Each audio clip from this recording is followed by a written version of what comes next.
Blessed to share here with a portion of this SVSS Satsangam.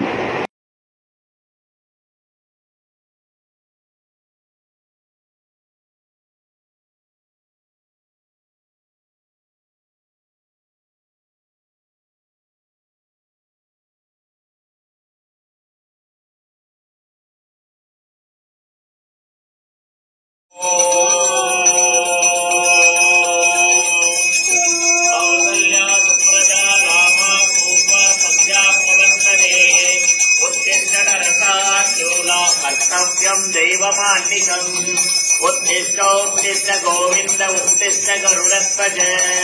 उत्तिष्ठ कमला कांता त्रैलोक्यं मंगलं कुरु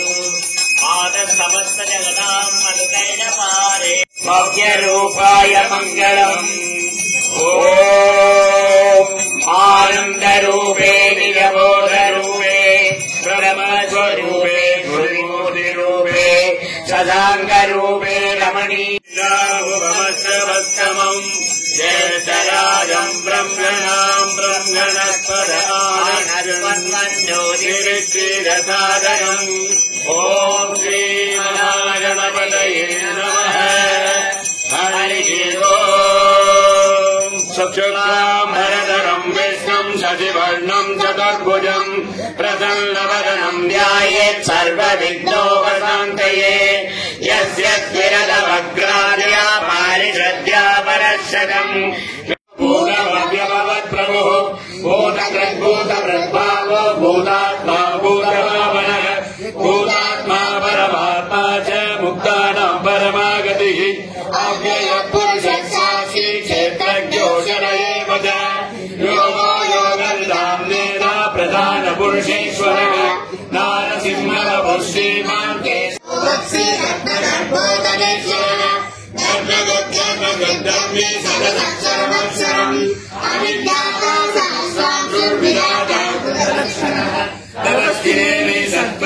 सिंहो भूत महेश्वरः आदिदेवो महादेवो देवेशो देवभृत्कुरुः उत्तरो गोपति गोप्ता ज्ञानगम्य पुरातनः शरीरभूत भृद्भोक्ता नवीन्द्रो भूरिदक्षिणः सोमो सोमः विनयोदय सत्यसन्धो भाषापदाम्पतिः जीवो विनयिता साक्षी मोन्दो विक्रमः अम्बो नदिरनन्तात्मा महोदधिशयन्तरः अदोमान स्वाभाव्यो जिरावेन्द्र प्रमोदनः आनन्दो नन्दनो नन्द सत्यधर्मात्रिनिक्रमः महर्षि कविलाकार्य नन्दो मेदिनीपति त्रिभगत्रविधार्यश्च महासङ्गकृतानगरः महापरामो गोविन्द सुखेन कनकाङ्गली दुर्यो कवीरो कर्णो पुंसश्चक्रकलाधरः कृष्णो दृढः सङ्घर्षणोच्युतः वर्णो मारुणो वृक्षः पुष्करः सोमामः भगवानन्दे धर्मादेवराजः आदित्यो ज्योतिरादित्यः सहिष्णुर्गति सत्तमः सुगन्धाकण्ठपरिशुद्धारणो रमणप्रदः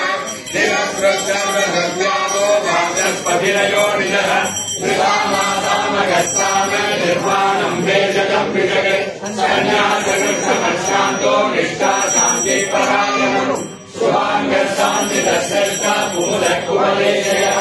भूरियो गोपतिर्गोप्ता विषदाक्षो विषप्रियः अनिवर्ति निवृत्तात्मा संक्षेत्राक्षेण वृक्षिवः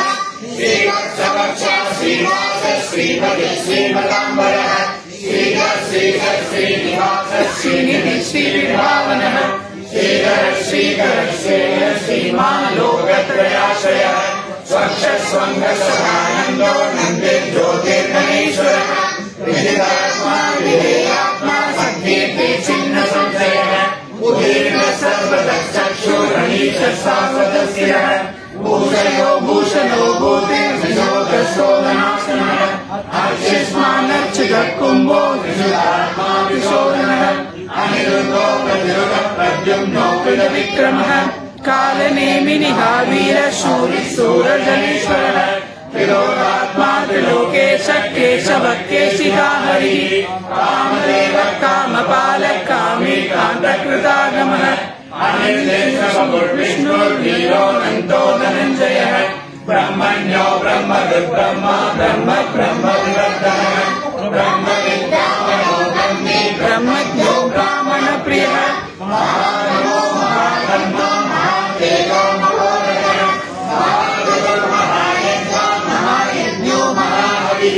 स्तव्यस्तव प्रियस्तोत्रं स्तुतिस्तोतारण प्रियः पूर्णहिता पुण्य पुण्यकीर्तिरनामयः मनोजरस्तीर्थकरो वसुदेवः वसुप्रदो वासुदेवो वसुमनाहविः सत्ता सद्बोधि सत्परायणः सूरसेनो यदुश्रेष्ठ षण्निवास सुयन्दुवर्धनः कृतकर्मा कृतागमः सुन्दर सुन्दोरत्ननाभ सुलोचन मार्गो मार्गः सिंही जयन्त सर्वविजयी सुवर्णविन्दुरक्षोभ्य सर्वभागेश्वरेश्वरः महाग्रहो महातत्त्वो महाभूतो महानिधि कुमुदः कुन्दरः कुन्दः पर्जन्यः पावनो निलः अमदाशो मृतबभुः सर्वज्ञः सर्वतोमुखः शत्रुदापनः नक्रोदोम्बरोसप्तवाहनः अमूर्तिरणघोचिन्द्रो भयकृन्भयनाशनः अणुर्मृगश्रिदस्तोलो गुणब्रह्मनिर्गुणो महान् अत्रुदस्वदृदस्वास्य प्राग्वंशो वंशवर्धनः भारवृद्धरितो योगी योगीश सर्वकामनः आशमक्षमरक्षामो वर्णो वायुवाहनः धनुर्धरो धनुर्वेदो दण्डो दमयिदादमः अपराजितः सर्वसगो नियन्ता नियमो यमः तत्त्ववान् सात्विकः सत्य सत्यधर्मपरायणः अभिप्राय प्रियार्वोर्ग प्रियकृप्रीतिवर्धनः विगाय जगतिर्ज्योतिर्सुरुसुर्भुजभुक्विभुगो रविर्विरोचनः सूर्य स्वरूपो नन्दर्षीजिदमन्युर्भयावः चतुरश्रोकवीरात्मा विदिशो व्यादिशो दिशः अरादिर्भूर्भुवो लक्ष्मी कुबीरो रुचिराङ्गदः जनरो जनजन्माभिर्भीमो भीमपराक्रमः आहारनिलयो दाता पुष्पराज प्रजागरः ऊर्धरः सत्पराचार प्राणः प्रणवः प्रमाणं प्राणनिलय प्राणविप्राणजीवनः दत्तं दत्तविदेकात्मा जन्ममृत्युजराभिगः पूर्ववस्वत्तरत्तारः सविता प्रविदापहः यज्ञो यज्ञपतिर्यज्ञो यज्ञाङ्गो यज्ञवाहनः यज्ञभुग्यज्ञकृत्यज्ञे यज्ञभुग्यज्ञसाधनः यज्ञान्तकृत्यज्ञगुग्य अन्नमन्नादयेव च आत्मयोरेश्वरं जातो वैकानः सामगायनः देवकेन सरसाशिनीनः पापनाशनः चन्द्रकर्णन्दती चक्रे शान्तगदाधरः प्रदाङ्गपाणिरक्षोभ्य सर्वप्रकरणायुधः सर्वप्रकरणायुध ॐ नमः इति वाणपाणिगरीचाग्रे शङ्खे चक्रे च नन्दति श्रीमान्नारायणो विष्णुर्वासुदेवो विरक्षतो वनमालीगरीचाग्रे शङ्खे चक्रे च नन्दति श्रीमान्नारायणो विष्णुर्वासुदेवो विरक्षतो वनमालीगरीचाग्रे शङ्खे चक्रे च नन्दति श्रीमान्नारायणो विष्णुर्वासुदेवो विरक्षतो श्रीवासुदेवो विरक्षतो ॐ नमः इति इदेदं अष्टानां पुरुषोत्तमे रामचन्द्रार्कनक्षत्रा कन्दिशो पूर्णहोदरिः वासुदेवस्य वीर्येण विदुराणि महात्मनः ससुरासुरगन्धर्वं सयक्ष्यामि मदोवद्भिः सर्वं तेजो वहं हरिः वासुदेवात्मकान्याहु क्षेत्रं क्षेत्रज्ञयेव च सर्वात्मानमाचार प्रथमकलिकल्पने आचार प्रभो धर्मो धर्मस्य प्रभुरक्षितः अनन्या चिन्तयन्तो मां ये जनाः पर्युपासते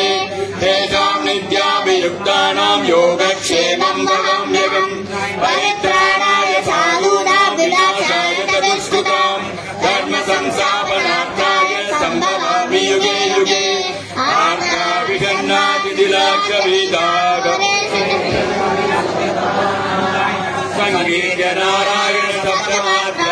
विमुक्तदुःखा सुखिनो भवन्तु आत्मा विषण्णा विशिलाशवीलाः घोरेषु शौर्यादिषु वर्धमानाः सङ्गीत्य नारायण शब्दमात्रम् विमुक्तदुःखा सुखिनो भवन्तु पुरस्करसिकादितीव्रम् सुदर्शनम् भास्करकोटितुल्यम् सुरद्विषाम् प्राणविनाशि विष्णोः चक्रम् जरागम् शरणम् प्रपद्ये विष्णोर्मृगोत्तानिलपूरितस्य यस्य ध्वनिर्दानवदर्पहन्त तम् पाञ्चजन्यम् शशिकोटिशुभ्रम् शङ्खम् सदागम् शरणम् प्रपद्ये हिरण्मयीं मेरुसमानसाराम् कौमोदगीं दैत्यकुलैकहन्त्रीम् वैकुण्ठवामाग्रकराभिमृक्षाम् गदाम् सदागम् शरणम् प्रपद्ये रक्षोऽसुराणाम् कडिनेक्रकण्ठ छेदक्षरक्षोणितनित्यदारम् तम् नन्दकम् नाम हरे प्रदीप्तम् खड्गम् सदागम् शरणम् प्रपद्ये यज्ञानिनादश्रवणात्सुराणाम् छेदांसि निर्मुक्तभयानि सत्यः भवन्ति दैत्यासनिपाणवर्षि सार्गम् सदागम् शरणम् प्रपद्ये इमम् गरे पञ्चमहायुधानाम् सबम् पठेद्यो अनुदिनम् प्रपादे समस्तदुःखानि भयानि सत्यः पापानि नश्यन्ति सुगानि सन्ति वने रणे शत्रुजलाग्निमध्ये यत्रुक्षयापत्सु महाभयेषु इदम् पठेत् स्तोत्रमनाकुलात्मा सुखी भवेत् तत्कृतः सर्वरक्षः पुरस्तात् केशवपादौ चक्रे जाम्बोणतप्तः पश्चान्नारायणश्चङ्गी नीलजीमोदसन्निभः इन्दे वरदलश्यामो माधवोर्ध्वम् गदाधरः गोविन्दो दक्षिणे पार्श्वे धन्वी चन्द्रप्रभो महान् उत्तरे हलभृद्विष्णो पद्मगिञ्जल्पसन्निभः आग्नेयामरविन्दावो मुसली मधुसूदनः त्रिविक्रम खड्गपाणिर्निर्युद्याम् ज्वलनप्रभः वायव्याम् वामनो बद्री तरुणादित्यदीप्तिमान् ऐशान्याम् पुण्डरीकाभ श्रीधरः पट्टदायुधः विद्युत्प्रभो ऋषिकेश सभाग्याम् दितिमुत्करी हृद्पद्मे पद्मनाभो मे सहस्रार्कः समप्रभः सर्वायुधः सर्वशक्तिर्सर्वज्ञः सर्वतोमुखः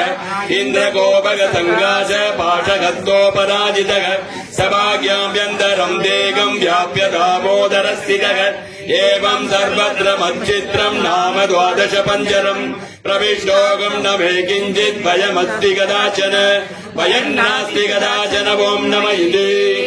ॐ आपदामपकर्तारम् दातारम् सर्वसम्पदाम् योगाभिरामम् श्रीरामम् भूयो भूयो नमाम्यहम् आपदामपकर्तारम् दातारम् सर्वसम्पदाम् योगाभिरामम् श्रीरामम् भूयो भूयो नमाम्यहम्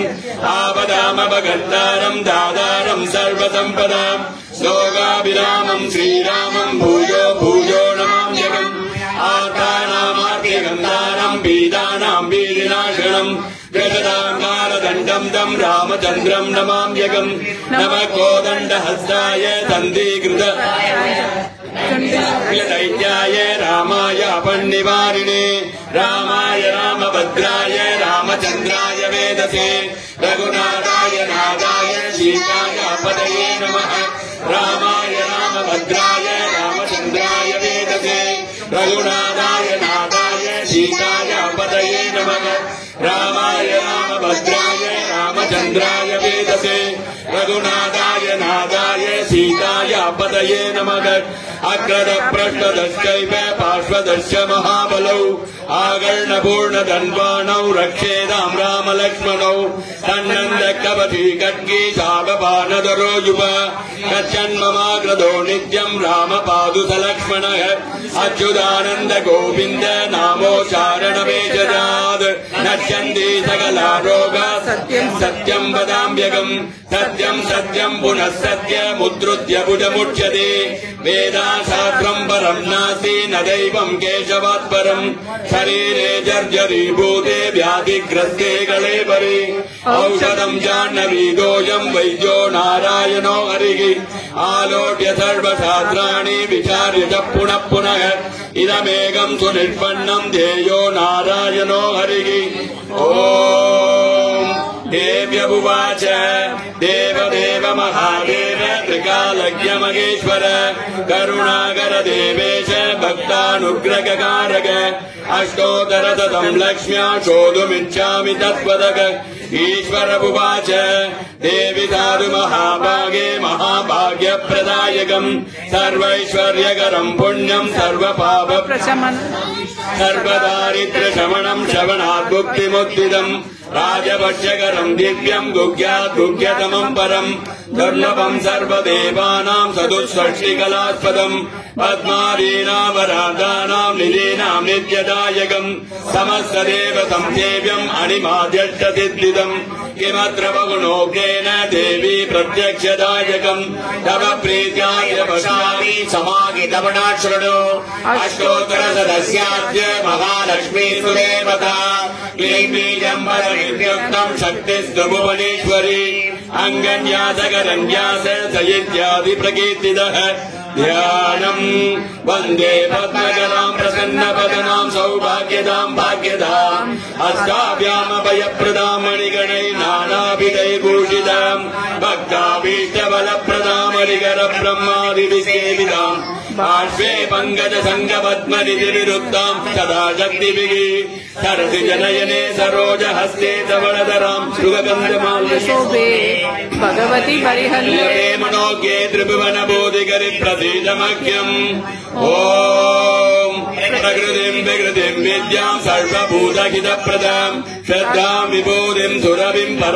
परमात्मिकाम् पाशम् पद्मालयाम् पद्माम् शुचिम् स्वागाम् स्वदाम् सुधाम् धन्यामिरन्मयीम् लक्ष्मीम् नित्यपुष्टाम् विभापरीम् अदितिम् जदितिम् दीप्ताम् वसुधाम् वसुधारिणीम् नमामि कमलाम् कान्ताम् कामाक्षीम् क्रोधसम्भवाम् अनुग्रहपदाम् बुद्धिम् अनगामरिवल्लभाम् अशोकामृताम् दीप्ताम् लोकशोकविनाशिनीम् नमामि धर्मनिलयाम् करुणाम् लोकमातरम् पद्मप्रियाम् पद्महस्ताम् पद्माक्षीम् पद्मसुन्दरीम् पद्मोद्भवाम् पद्ममुखीम् पद्मनाभप्रियाम् रमाम् पद्ममालाधराम्